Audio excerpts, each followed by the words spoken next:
गुरु भगवान की जय, श्री कृष्ण की जय, माँ पीताम्बरा की जय। एक बार फिर आपका आचार्य महेश शर्मा आपके इस चैनल पर आपका हार्दिक अभिनंदन करता है। साधकों मैं आशा करता हूँ कि माँ पीताम्बरा की कृपा से आप अपने पूर्व परिवार में भाई बंधु, बीवी बच्चों, पूर्व कुटुंब सहित कुशल पूर्वक होंगे। साधकों, यह वीडियो के माध्यम से मैं आपको एक विशेष बात बताने जा रहा हूँ। क्रोध भैरव भगवान के बारे में एक विशेष गोपनीय रहस्य बताने जा रहा हूँ, क्योंकि अभी मैंने दो के बारे में, क्रोध भैरव भगवान के बारे में 2 वीडियो डाल रखे हैं। लेकिन देखो साधकों, क्या होता है, ईश्वर ये परमात्मा है, इनकी जितनी भी व्याख्या की जाए, जितना भी इनका गुणगान किया जाए, वो भी कम ही होता है साधकों।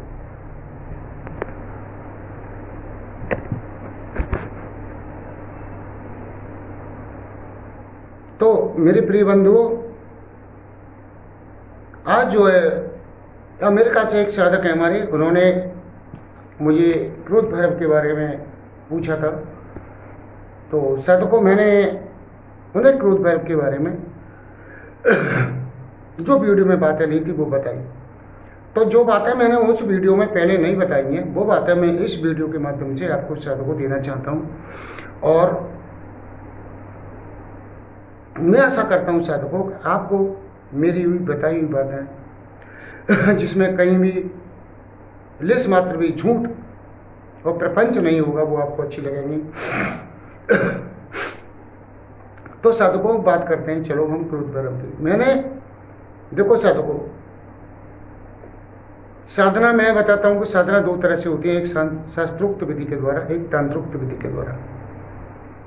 तो अब इसमें बेश समय लिए, क्योंकि सभी साधक मुझे पूछते हैं और नई बात बाकी समझ में नहीं आती है साधकों में, इसमें कोई बड़ी बात नहीं है। मुझे भी यह समझने में साधकों वर्षों लग गए, तब मैं इस चीज़ को समझ पाया। तो मेरा एक गुरु के नाते धर्म बनता है, आप लोग मुझे गुरु मानते हो, इसलिए मेरा धर्म बनता है साधकों को मैं इन दोनों पर प्रकाश डालूं और इनका अलग अलग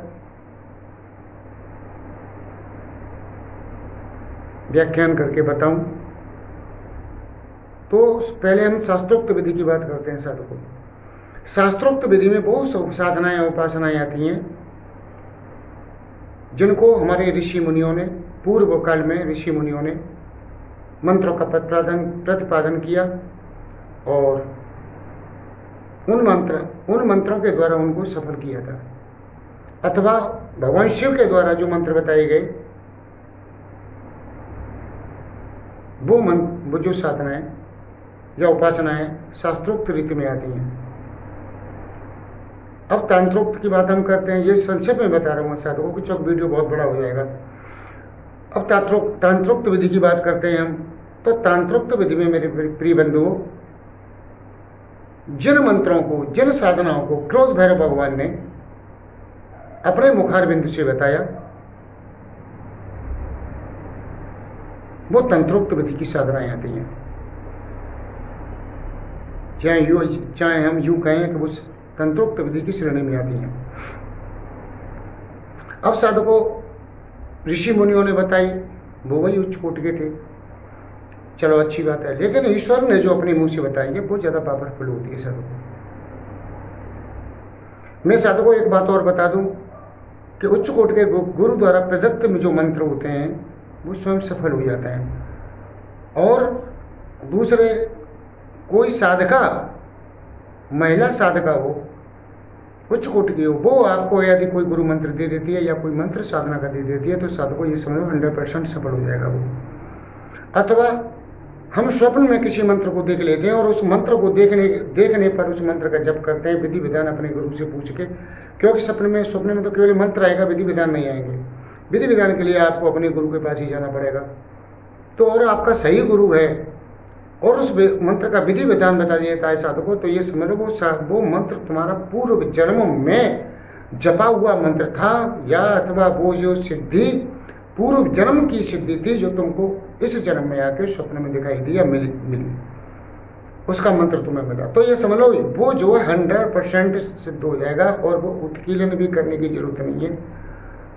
और न उसका संजीवन करने की जरूरत है मंत्र की, न उसे जागरण करने की मंत्र की आवश्यकता है। साधकों, मुझे बहुत से मंत्र स्वप्न में मिलते हैं जो मैं आप लोगों को देता हूं, और बहुत से ऐसे मंत्र हैं साधकों जो मैंने अभी बताई तक नहीं है, वो मेरे पास अभी सुरक्षित हैं। तो आगे बढ़ते हैं साधकों।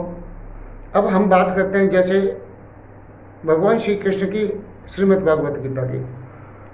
साधकों, श्रीमद् भागवत गीता के बारे में मैं जितना कहूं, जितना बोलूं उतना ही कम है। जितना श्रीमद् भागवत गीता का गुणगान करूं उतना ही साधकों कम होगा मेरे लिए। श्रीमद् भागवत गीता के पाठ करने वालों को साधकों सुख, संपत्ति, यश, वैभव, शत्रुओं का दमन और अंत में उनकी मुक्ति होकर भगवान श्री कृष्ण के गोलोक धाम को प्रस्थान हो जाता है। जिस मुक्ति के लिए साधकों आदमी जन्म जन्मांतर तपस्या करता है, भगवान की भक्ति करता है, कभी उसे मुक्ति प्राप्त नहीं होती है। लेकिन श्रीमद् भागवत गीता पढ़ने से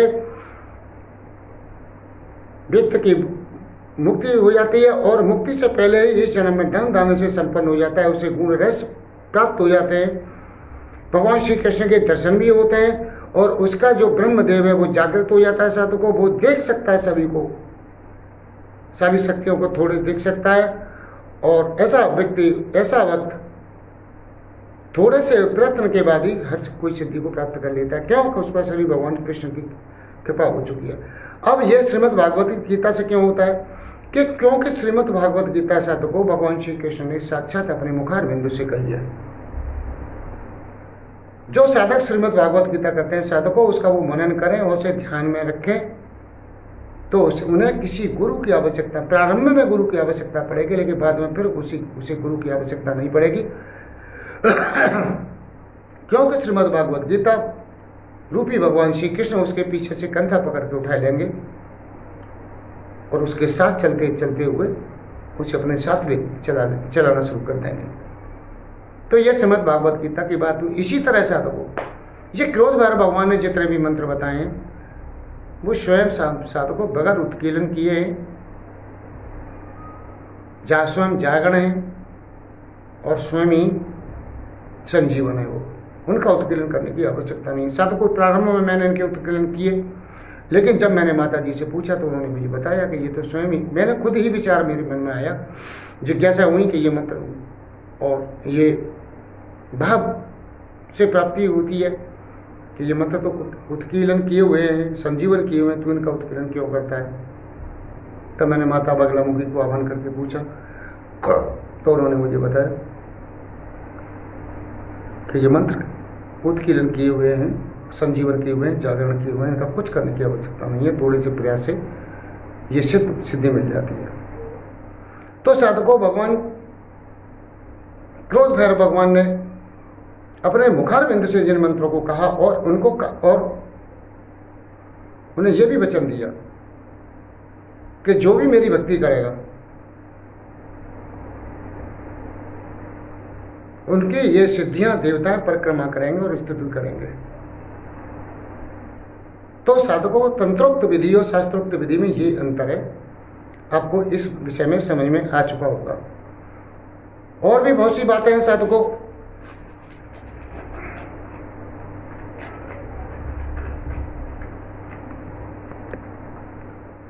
अब साधकों हम बात करते हैं कि ये क्रोध भैरव भगवान कौन है। अभी मेरी बात हुई थी, और भी साधक मुझे पूछते हैं, अभी भी अमेरिका से एक साधक थे जो हमारे हिंदुस्तान के एक मुसलमान चैनल चलाता है, उसे 5-6 लाख रुपए ट्रांसफर के लिए ठग लिए उससे, उनसे और भी कई लोगों को वो विदेशों से पैसा भेजा और साधकों ने ट्रांसफर के नाम पर ठग लिए। तो साधकों, अब हम बात करते हैं क्रोध भैरव भगवान की कि क्रोध भैरव भगवान कौन है। तो साधकों, अब मैं आपको बताता हूं, जिस तरह हमारे ब्रह्मांड में आप ये समझो कि ये अष्ट भैरव हैं, इनमें क्रोध भैरव भगवान है, नहीं साधकों, ये इनसे भी परे हैं, ऊपर हैं। अब इनसे परे ऊपर कौन है आप सोचोगे, तो एक आपको कथा सुनाता हूं इसमें, जो देवी भागवत पुराण में एक कथा है साधकों कि एक बार ब्रह्मा विष्णु महेश ये विचार किया कि हम आखिर हमको किसने बनाया, हमें हमारी कहाँ से उत्पत्ति हुई। तो ये ढूंढते ढूंढते निकल के काफी दूर ब्रह्मांड में चले गए। अब चूंकि इनकी तो शक्ति अनंत है भाई, ढूंढते ढूंढते हुए आगे चले गए ब्रह्मांड में। तो ब्रह्मांड में आगे जाके उन्होंने एक दिव्य प्रकाश, एक दिव्य लोक आया। अब दिव्य लोक क्या है, जैसे हमारी पृथ्वी है, अन्य भी कई अन्य लोक हैं, हजारों लोक हैं, करोड़ों अरबों लोक हैं हमारे ब्रह्मांड में। तो उस लोक में ये प्रवेश कर गए तो देखा तो वह दिव्य रूप था। दूर से चमक रहा था वो प्रकाश में लोक, वो ग्रह। तो जैसे वहां ये अंदर गए, वहां नीचे उतरे और नीचे जाके एक बहुत बड़ा गेट, स्वर्ण से बना हुआ एक वो जो है गेट था नगर में जाने के लिए। अब उसे से इसमें गेट में गए तो ये तीनों के तीनों पुरुष से स्त्री का रूप धारण हो गया इनका। और उससे पहले इन्होंने ये देखा कि उस गेट, उस दरवाजे से जो निकल रही थी, कब जैसे भगवान शिव कोई 2 मौके शिव निकल रहे थे, कभी 3 मौके, कभी 4 मौके, कभी 12 मौके, कभी 18 मौके शिव, कभी 40 मौके शिव, 22 मौके शिव, इस तरह घुस रहे थे और इसी तरह उसमें से अंदर जा और आ रहे थे। इसी तरह जब भगवान शिव कर्तव्य विमूढ़ हो गए तब भगवान शिव विष्णु ने कहा कि हे भोलेनाथ, ये देखिए ये क्या बवाल है, तुम्हें तो एक, हमें एक, तुम्हें तो अपना आराध्य मानते थे, एक ही मुख के शिव मानते थे, लेकिन यहाँ तो तुम देखो कितने 40-40 मुख के शिव आ रहे हैं और जा रहे हैं, और वही रूप, वही शरीर, वही सब कुछ, वही रंग। तो भोलेनाथ विस्मित हो गए बहुत इस स्थिति में भगवान शिव। इसके बाद भगवान विष्णु ने भी देखा। भगवान शिव भोलेनाथ ने कहा कि विष्णु जी तुम मेरी कह रहे हो ना, कि अपनी भी देख लो कि देखो। तो उन्होंने, भगवान विष्णु ने और इन तीनों लोगों ने देखा कि कोई 1 मौके विष्णु, कभी 2 मौके विष्णु, कभी 4 मौके विष्णु, कभी 8 मौके विष्णु, कभी 40 मौके विष्णु। इस तरह से उसमें दिव्य जो दिव्य गेट था, दरवाजा था, उसमें जा रहे थे और निकल के आ रहे थे। इसी तरह ब्रह्मा का हुआ। उन्होंने ब्रह्मा की तरफ देख के बोला, ब्रह्मा जी तुम देखो, तुम तो कह रहे हो हमारे 4 मौके और 3 मौके, 3 मुरे, यहाँ तो देखो 40-40 मौके ब्रह्मा जी आ रहे हैं और जा रहे हैं। और वो ये चीजें तीनों के तीनों खड़े देख रहे थे, लेकिन जो अंदर आ रहे थे और जो अंदर जा रहे थे वो इनको न देख रहे थे, न उनसे कोई बात कर रहे। इनकी तरफ देख के आंख फेर के ऐसे जैसे अजनबी। बस स्टैंड पर हम बस से उतरे और कोई हमें मिल गया तो हमने ऐसे करके देखा और आंख ऐसे निकल के अपने रास्ते को अपना ली। इस तरह से वो जा रहे थे, इसी तरह वो अंदर आ रहे, बाहर जा रहे थे और अंदर की तरफ आ रहे थे। अब जब तीनों के तीनों विस्मित हो गए साधकों, तो ये अंदर पहुंचे। तो अंदर जैसे उन्होंने गेट के अंदर प्रवेश किया तो इनका शरीर स्त्री का हो गया, और स्त्री का शरीर हो गया। तो उन्होंने अंदर जाके देखा कि एक दिव्य दरबार, बहुत दिव्य महल है। उस महल में ये अंदर पहुंचे तो देखे वहां हजारों स्त्रियां, बहुत ही सुंदर सुंदर कामनी स्त्रियां जो है परिचारिकाएं में लगी हुई हैं। तो उन्होंने देखा तो हमारी इतनी सुंदर तो हमारी पार्वती भी जी नहीं है, लक्ष्मी जी भी नहीं है, और हमारे ब्रह्माणी भी नहीं है, इतनी सुंदर स्त्रियां यहाँ कार्यरत हैं। तो ये विस्मित हो गए, और विस्मित होने के बाद साधकों ये जब अंदर पहुंचे उन्होंने देखा कि एक माता जी है जिनका स्वर्ण के समान तपता हुआ रंग है, जिसे स्वर्ण जैसे होता है, स्वर्ण के समान तपता हुआ रंग है। और जो है अनंत वस्त्र धारण किए हुए हैं, वो सिर पर किरीट का मुकुट धारण किए हुए साधकों। और उनका वर्णन साधकों जो है दुर्गा सप्तशती की पुस्तक में आया है।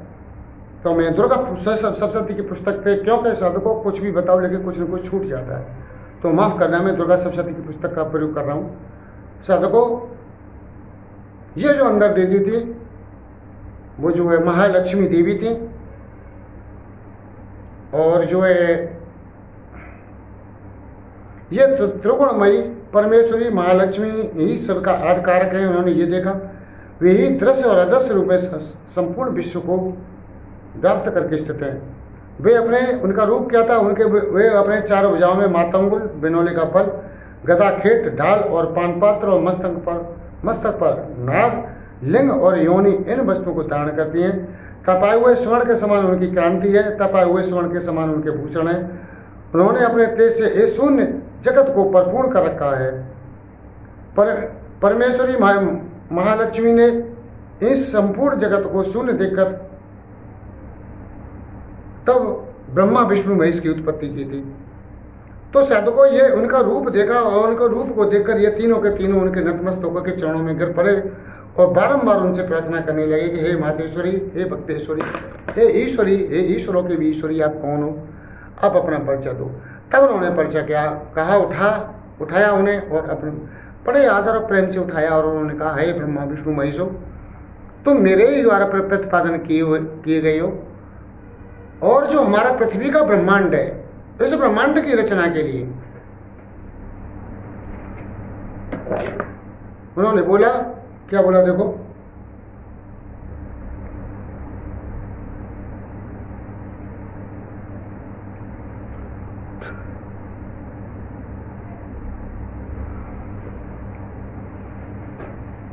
किस ब्रह्मांड की रचना के लिए, इस ब्रह्मांड के पालन के लिए और इस ब्रह्मांड के संहार के लिए मैंने ब्रह्मा विष्णु महेश रूप में आप तीनों का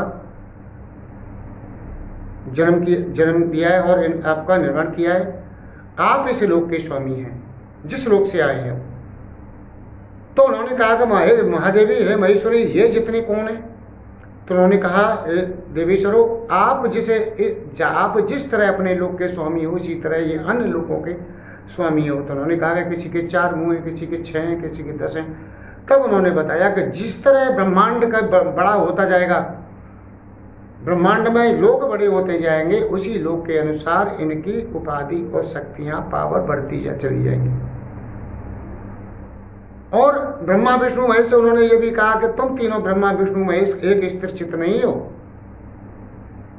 एक ऐसा समय आएगा, उसके बाद आप भी फिर विलीन हो जाओगे मेरे अंदर, फिर मुझे निर्माण करना पड़ेगा, तब फिर दोबारा फिर तुम्हारा निर्माण होगा। ये जो आ रहे हैं मेरे अंदर विलीन हो रहे हैं, आप देख रहे हैं, और कुछ मेरे शरीर से निकल के उन्हें आदेश कर रही हैं, वो जा रहे हैं अपने लोगों के लिए। तो ये देखकर ब्रह्मा विष्णु महेश तीनों चकित हो गए। साधकों, चकित होने के बाद उनसे बारंबार प्रार्थना करी, विनती करी। तो उन्होंने कहा कि देवताओं, मैंने मेरी ही इच्छा से आप तुम तीनों देव यहाँ आए हो। अब मैं आपसे कहती हूँ कि आप अपने लोग को जाओ और अपने लोगों को संभालो। तब ब्रह्मा विष्णु महेश वहां से आए निकल के, और जैसे उस गेट दरवाजे पार हुए तो फिर उनका जो पुरुष का रूप हो गया। और पुरुष का रूप होने के बाद साधकों, फिर वो जो है अपने इस लोक के लिए आ गए। और इतने ही समय में यहाँ साधकों 2 कल्प बीत गए।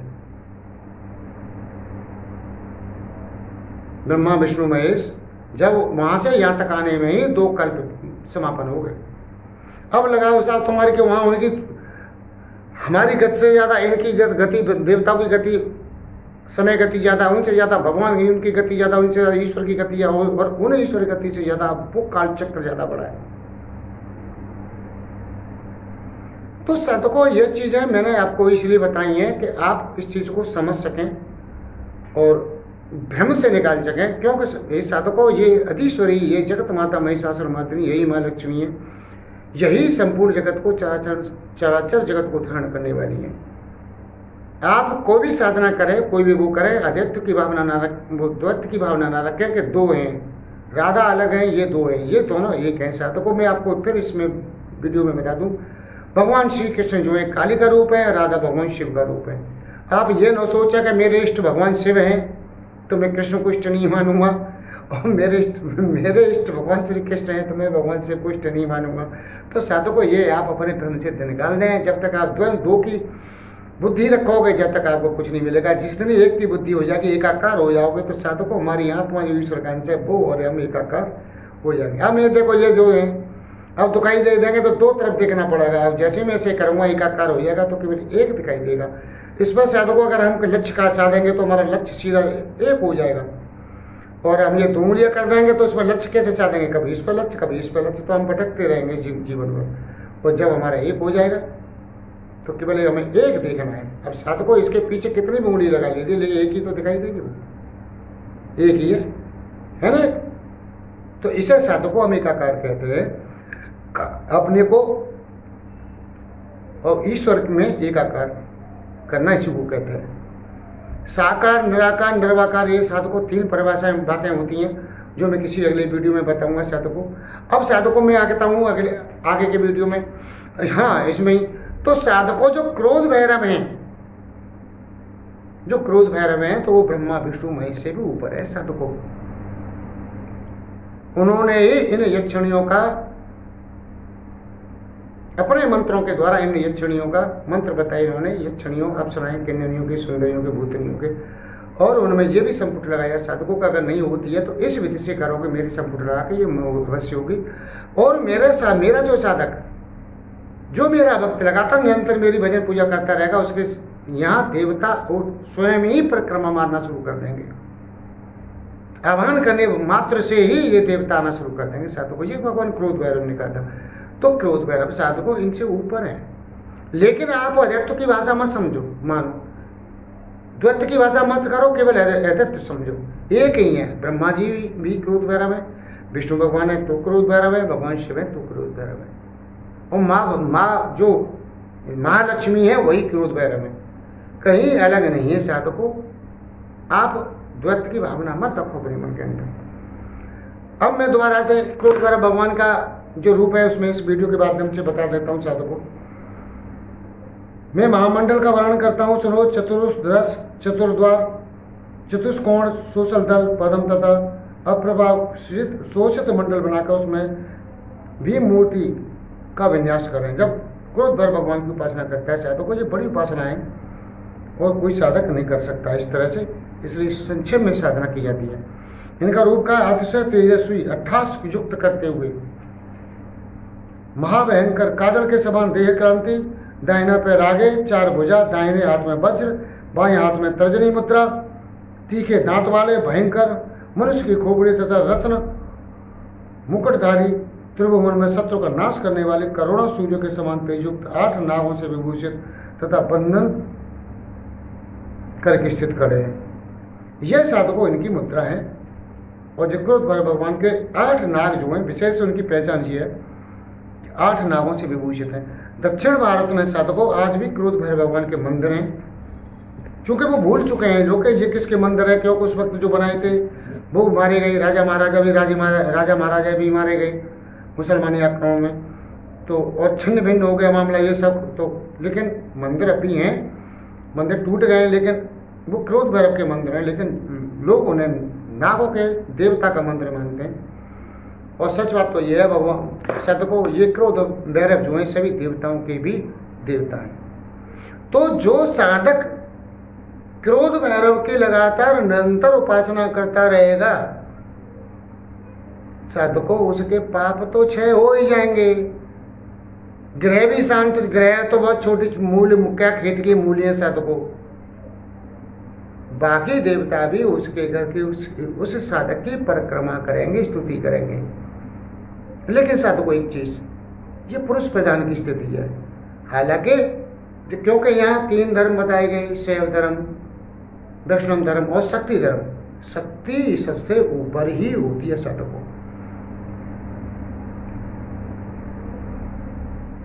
क्योंकि शक्ति से ही सबका जन्म हुआ है, शक्ति से ही सबका प्रतिपादन हुआ है। तो इसलिए शक्ति सबसे ऊपर है। शक्ति क्रोध भैरव से भी ऊपर है माता जी। तो साधकों मैंने क्रोध भैरव के बारे में बता दिया।